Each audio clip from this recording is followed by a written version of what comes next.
Welcome to all of you at my beautiful channel glow of mind. और आज हम basically discuss करने वाले हैं how can you score a very good marks in your class 10th examination, even 90 plus marks. I know बहुत सारा problems होता है टू स्कोर गुड मार्क्स, 90 के ऊपर मार्क्स बहुत सारे बच्चों के नहीं आते हैं, लेकिन लेट मी टेल यू बहुत सारे बच्चे ऐसे मिस्टेक्स भी करते हैं जिनकी वजह से उनका मार्क्स नहीं आ पाता है। आज हम इसी वीडियो में डिस्कस करने वाले हैं कि हम कैसे अच्छा मार्क्स स्कोर कर सकते हैं even if you didn't started yet. मतलब अगर अगस्त का महीना चल रहा है और आपने कुछ भी अभी नहीं पढ़ा है तो कोई प्रॉब्लम नहीं है। मैं आपको एक बात बता देना चाहती हूँ कि मैंने क्लास 10 में 95% मार्क्स स्कोर किया था एंड मैंने सिर्फ 2 से 3 महीने पहले प्रिपरेशन स्टार्ट की थी और सिर्फ उसी महीने में मैंने तैयारी की थी and I give examination.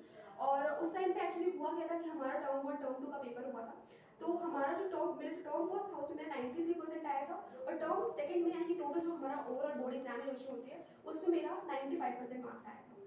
First round one और एमसीक्यू पैटर्न पे था, तो it was very difficult to score marks in this, still I manage to score 93%। तो मैं आज आपको बताने वाली हूँ कि कैसे आप बहुत ही अच्छे मार्क्स स्कोर कर सकते हैं इन क्लास 10।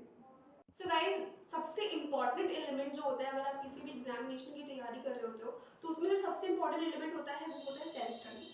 सुनने में बहुत फिलोसफिकल लगता है but it's a practical thing जो कि मैंने फॉलो किया है। और मैं आपको अपने एक्सपीरियंस से बता रही हूँ कि 12th में या 10th में चाहे आप किसी भी एग्जाम की प्रिपरेशन कर रहे हो, अगर आप सेल्फ स्टडी नहीं करते, सिर्फ आप लेक्चर्स देखते हो, वीडियो देखते हो या व्हाटएवर जो आप वीडियो लेक्चर देखते हो, अगर आप सिर्फ उसी को पढ़ते हो और उसको रिवाइज नहीं करते हैं, खुद से बैठ के अगर आप बुक्स नहीं पढ़ते हो तो गाइस उसका कोई मतलब नहीं होता। आप वीडियो में चाहे कितना देख लो, कोई टीचर आपको चाहे कितना ही अच्छा पढ़ा ले, but if you are not studying yourself तो आई थिंक आप अपने आप को टाइम नहीं दे पा रहे पढ़ाई का। That is the biggest flaw in the preparation of any exam जो कि बच्चे करते हैं कि वो सेल्फ स्टडी नहीं करते हैं and this is the reason why कि बहुत सारे बच्चे अच्छा स्कोर नहीं कर पाते हैं, ठीक है, ये 90 से पहुंचते पहुंचते रह जाते हैं, यही रीजन है।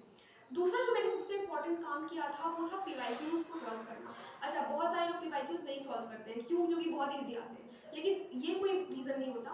पीवाईक्यूज सॉल्व करना बहुत ज़रूरी है, चाहे वो किसी भी सब्जेक्ट के हो, मैथ्स हो, फिजिक्स हो, केमिस्ट्री हो, बायो हो, I mean science of course, SST है, व्हाटएवर द सब्जेक्ट इज, आपको इम्पोर्टेंट है कि आपको पीवाईक्यू सॉल्व करना बहुत ज़रूरी है। भाई, पीवाईक्यू सॉल्व करने से क्या होता है कि आपको पता चलता है कि प्रीवियस ईयर के किस टाइप के क्वेश्चंस आ रहे हैं और अगर मैं कोई गलती कर रहा हूँ अपने प्रिपरेशन में तो इस तरह से मुझे प्रिपरेशन करनी चाहिए सो दैट कि मैं इस टाइप के क्वेश्चन को सॉल्व कर सकूँ, ठीक है। सो पीवाईक्यूज को सॉल्व करना इज वेरी वेरी इंपॉर्टेंट।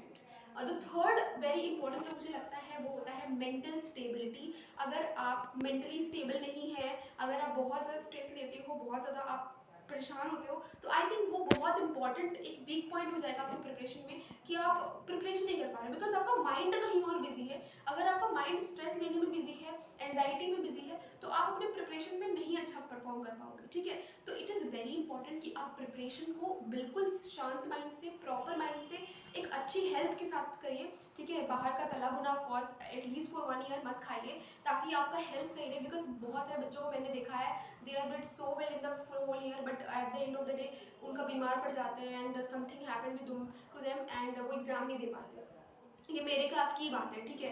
तो मैं आपको कह रही हूँ प्लीज़ अपने हेल्थ का एटलीस्ट 1 साल के लिए बहुत अच्छे से ध्यान दीजिए।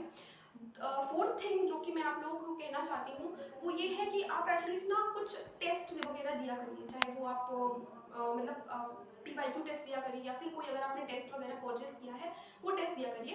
टेस्ट से क्या होता है कि 3 घंटे का आपको बैठने का पैटर्न समझ में आता है। 3 घंटे मुझे बैठना कैसे, 3 घंटे बैठना कैसे, इन द सेंस आपको क्वेश्चन कैसे सॉल्व करना है, ठीक है।